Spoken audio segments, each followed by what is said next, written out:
Eh bien, bonjour, chers internautes. Voilà, je voulais vous faire une petite vidéo pour vous proposer une nouvelle découverte avec le tarot psychologique, qui est la découverte du tarot à partir des fonctions jungiennes. Je vais vous montrer tout de suite ce que je vous propose. Donc, je ne sais pas si vous en avez déjà entendu parler. Jung a défini donc notre fonctionnement psychique à travers quatre fonctions, que l'on appelle les fonctions jungiennes, venant des fonctions de Jung. Jung était donc un psychiatre, psychanalyste à l'époque de Freud. Donc, il a donc répertorié quatre fonctions psychiques qui vont par paire. Donc, il y a Et ces quatre, le principe de ces quatre fonctions, en fait, sont symbolisés par les quatre premières cartes du tarot de Marseille. Alors, évidemment que ce n'est pas Jung qui a fait ça, mais on a répertorié donc ces quatre principes à travers les quatre premières cartes du tarot. Alors, on aura la fonction sensation qui va être représentée par l'empereur et la fonction intuition qui va aller ensemble, qui va être représentée par... Attendez, excusez-moi, je suis en train de prendre le pointeur. Voilà, la fonction donc sensation qui va être représentée par l'empereur et la fonction intuition qui est diamétralement opposée, donc évidemment qui vont aller ensemble, qui va être représentée par le battleur. Et la fonction sentiment qui va être représentée par la papesse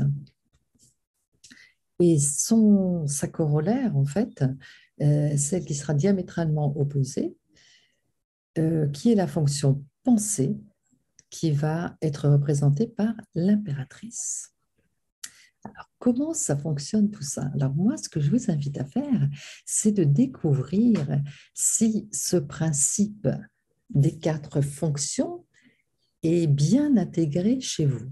Parce que si ces quatre premières cartes ne sont pas bien intégrées chez vous, alors vous allez comprendre les dysfonctionnements qui vous animent.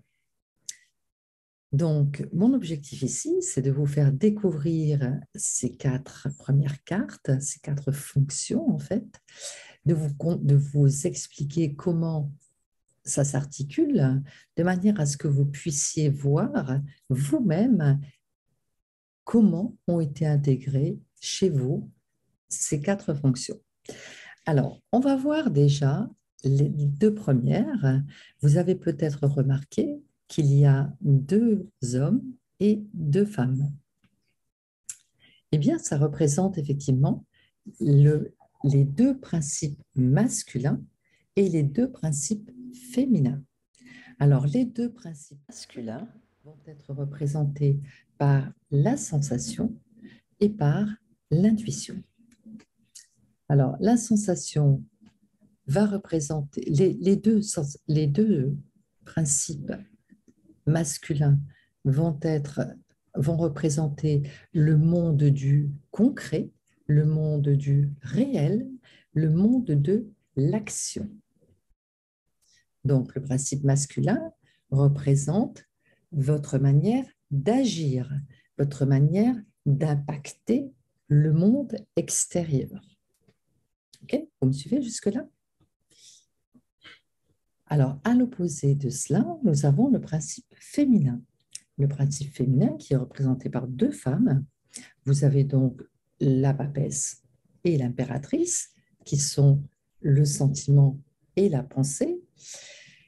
Et ces deux cartes, ces deux arcanes, ces deux principes vont parler par contre du monde intérieur, du monde du ressenti et donc des manières d'être.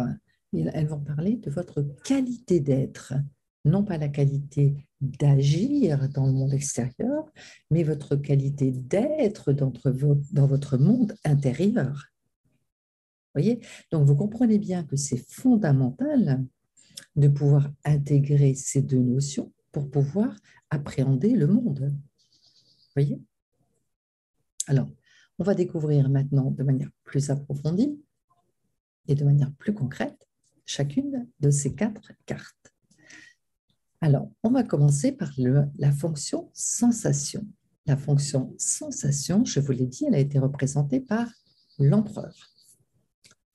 Alors, l'empereur, dans sa dimension globale, on va dire, ça va représenter, on l'a peut-être déjà vu, hein, l'image du père, un père bienveillant, un père viril, un père structurant, un père organisé, un bon compagnon de route en fait, hein.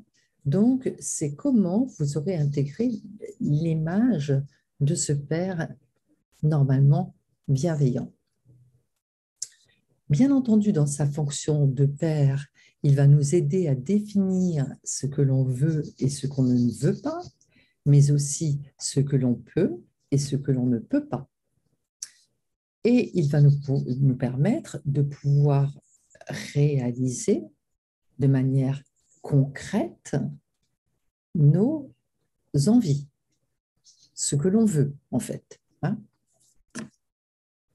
Donc voilà pour l'aperçu global de la fonction sensation, donc du père. Maintenant, dans sa dimension, alors on verra que dans chaque fonction, il y a deux manières de fonctionner.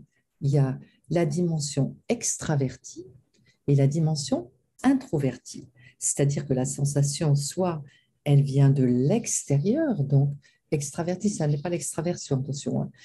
Extraverti, ça veut dire que vous palpez la sensation de l'extérieur ou alors ça va être plutôt de l'ordre du ressenti, donc de l'intérieur.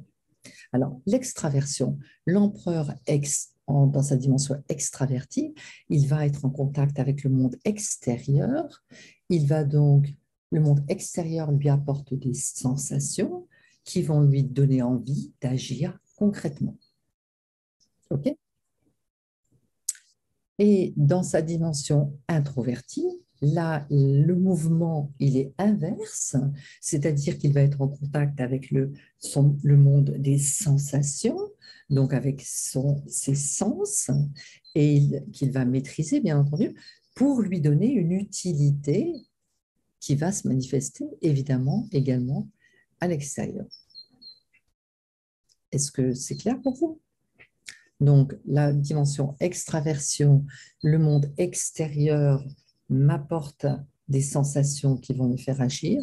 Le monde intérieur m'apporte des sensations qui vont me permettre d'être utile dans le monde. OK? Ça marche pour vous? Donc, alors là, déjà, vous pouvez voir un peu où vous en êtes par rapport à ça. Quand il y a une bonne intégration de l'image du père, la carte se présente à l'endroit. Alors, ça va nous montrer une personne qui n'aura pas de problème avec sa sensation. Donc, ça va être une personne qui va agir facilement, qui va être structurée, organisée, qui saura driver le monde qui l'entoure, donner des ordres, donner des permissions de ce que l'on peut faire et de ce qu'on ne peut pas faire, donc de diriger, de manager de manière euh, autoritaire, enfin, non pas autoritaire, mais ferme, vous voyez, avec une autorité naturelle, je veux dire. Mais l'autre qualité aussi de l'empereur, c'est une capacité à proposer des solutions pragmatiques à des problèmes complexes. C'est une autre qualité de l'empereur à l'endroit. Et enfin, l'empereur à l'endroit va aussi nous montrer que vous êtes un très bon compagnon de route, puisqu'il apporte son aide et son soutien volontairement, spontanément, évidemment quand on le demande, hein, évidemment. Donc, cette bonne intégration du père va se manifester à travers toutes ces symboliques-là, hein. Alors, quand ça se gâte, c'est-à-dire quand ben, on a manqué de père. Alors, le père, on en a manqué, il a pu être là, hein, il a pu être là, mais absent. Vous voyez, il peut être présent, mais absent. C'est-à-dire qu'il n'est pas disponible pour vous, il n'a pas été présent dans votre éducation, ou alors peut-être était-il en voyage, euh, peut-être était-il souvent en déplacement, donc vous avez pu manquer physiquement, ou peut-être vous avez pu manquer euh, psychologiquement d'un père. Un père qui ne s'est pas du tout occupé de ses enfants, par exemple, hein. Ça va donner une défaillance du père. Après, le père peut avoir une autre problématique, c'est que ça peut être un père qui a été trop psychorigide, vous voyez, où on n'avait pas à discuter, hein, côté un peu militaire, vous voyez. Ou alors, à l'opposé, ce qui donnera exactement la même chose, trop laxiste. On ne sait pas ce qui est permis, pas permis, ou quelquefois, un jour c'est permis, un jour ça ne l'est pas. Donc, vous voyez, dysfonctionnement au niveau de l'autorité. C'est l'autorité selon les humeurs, par exemple. Tout ça, ça va donner des problématiques d'empereur à l'envers. Donc, qu'est-ce que ça va créer chez vous dans les fonctions jungiennes? Eh bien, dans les fonctions jungiennes, ça va donner un refoulement de tout ce qui est de l'ordre de la sensation. Donc, concrètement, comment ça va se manifester? Eh bien, la fonction sensation, ça vous permet d'appréhender le monde, d'appréhender le réel. Donc, par exemple, quand vous allez vouloir vous déplacer géographiquement, eh ça peut vous donner, par exemple, des problématiques par rapport au sens de l'orientation. Vous n'arriverez pas à vous représenter l'espace, l'espace-temps aussi, une problématique avec le temps, une problématique avec le corps, parce que vous ne saurez pas identifier la présence de votre corps dans l'espace. Et donc, ça peut donner des gens qui, maladroitement, se cognent dans les murs, dans les meubles.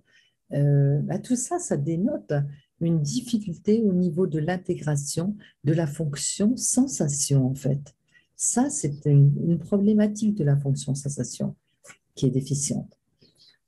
Bien entendu, comme on a dit que la sensation vous donne une capacité à concrétiser, à réaliser les idées, eh bien, vous aurez du mal à passer à la concrétisation. OK? Donc, alors, le père représente, oui, également, le père, c'est celui qui donne la loi, hein, la loi du père. Donc, c'est-à-dire que c'est celui qui vous donne la permission de sortir ou de ne pas sortir quand vous étiez enfant. Ça, tu peux le faire, ça, tu peux pas. Donc, ça donne une référence à l'autorité, une référence à la loi. Comme ça, c'est mal intégré par un père trop autoritaire ou un père trop laxiste ou un père absent. Eh bien, ça va donner une difficulté justement à accepter l'autorité. Donc, il va y avoir peut-être un rejet de l'autorité ou peut-être une confrontation à l'autorité, une difficulté à accepter les ordres. Ou alors, si moi-même je me trouve dans des postes de responsable, ce qui peut souvent être le cas d'un empereur à l'envers d'ailleurs, parce que quelque part l'inconscient essaie de régler le problème, donc il vous met en situation d'être responsable, eh bien une difficulté à jouer ce rôle de responsable, une difficulté à donner des ordres, une difficulté à imposer votre loi, ou alors quelquefois un côté trop autoritaire, trop violent, voire tyrannique. Oui.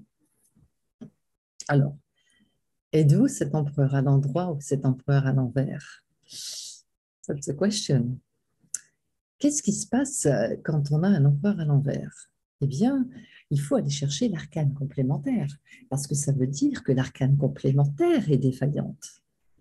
L'arcane complémentaire, c'est l'arcane intuition, parce qu'on a vu que la sensation, elle va avec l'intuition.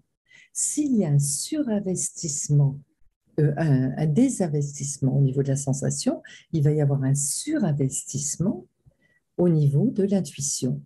Et donc, euh, on va être trop dans la lune, n'est-ce pas? Donc, être trop dans la lune, ben, comme son nom l'indique, on est dans la lune, donc on est à côté du réel, donc on est dans ses rêves. Et ça peut donner quelque part, parfois, ça peut donner des gens qui auront une intuition forte, hein, mais comme elle est déconnectée du réel, eh bien, ça va donner des fantasmes, ça va donner des chimères. On va se raconter des histoires, hein, et ça va donner des gens avoir, qui vont être épuisés mentalement par des idées qui tournent à vide dans la tête. Vous voyez? Et donc, ça va donner un épuisement, une fatigue et une difficulté, bien sûr, à passer après dans le concret. On n'a pas d'énergie pour passer dans le concret parce qu'on est complètement envahi par un imaginaire qui tourne à vide. Donc, donc voilà, ça va être une des problématiques de cette lune à l'envers. Donc après, ben, il faut mettre cette lune à l'endroit, donc utiliser cet imaginaire, cette force de mon imaginaire, pour la remettre dans le concret, dans le réel, hein, ou alors la confronter avec la réalité, parce que ça peut donner des peurs irréelles, des peurs parce que je me crée des histoires, et donc je me crée des frayeurs, hein. Et je confonds mes rêves je prends mes rêves pour des réalités aussi, donc c'est des fantasmes, vous voyez? Et, euh, et donc, bah, du coup, l'idée, c'est de sortir de ce fantasme en me confrontant à la réalité, hein. Ou alors, ça peut être la peur, quelquefois la peur de l'intuition aussi, hein. Donc, la peur d'écouter cette lune qui me donne une intuition de comment il faudrait faire pour être un bon chef. Mais je ne vais pas écouter mon intuition parce que j'en ai peur. Oui. Donc, voilà pour ce qui concerne le domaine de l'empereur. Comme je ne voudrais pas faire des vidéos trop longues, je vais peut-être m'arrêter dans cette vidéo à ce niveau-là. Et puis en même temps, ça me permettra de voir si ça vous intéresse et est-ce que je continue à vous développer les quatre fonctions ou est-ce que on s'arrête là, que ça ne vous intéresse pas du tout et auquel cas je n'irai pas plus loin dans les vidéos. Donc, faites-moi part de vos messages. Dites-moi si vous avez bien intégré cet empereur et cette lune, comment vous naviguez dans tout cela. Et à votre avis, est-ce que votre intuition, votre petit battleur, il est à l'endroit? Est-ce qu'il est à l'envers? Eh bien, ça m'intéresse de savoir ce que vous en pensez. Écoutez, on va peut-être arrêter la vidéo à ce niveau-là pour pas que ce soit une vidéo trop longue. Donc, j'espère que cette découverte vous a plu, que ce cheminement vous intéresse. Si ça vous intéresse pas, c'est pas grave, c'était un essai, hein. Et si ça vous intéresse, eh bien, il y en aura d'autres. On verra donc le battleur, on verra cette papesse, comment elle peut être intégrée dans votre vie. Et évidemment, cette impératrice, comment elle peut agrémenter votre pensée. Bien, je vous souhaite une excellente journée et je vous dis peut-être à très bientôt. Au revoir.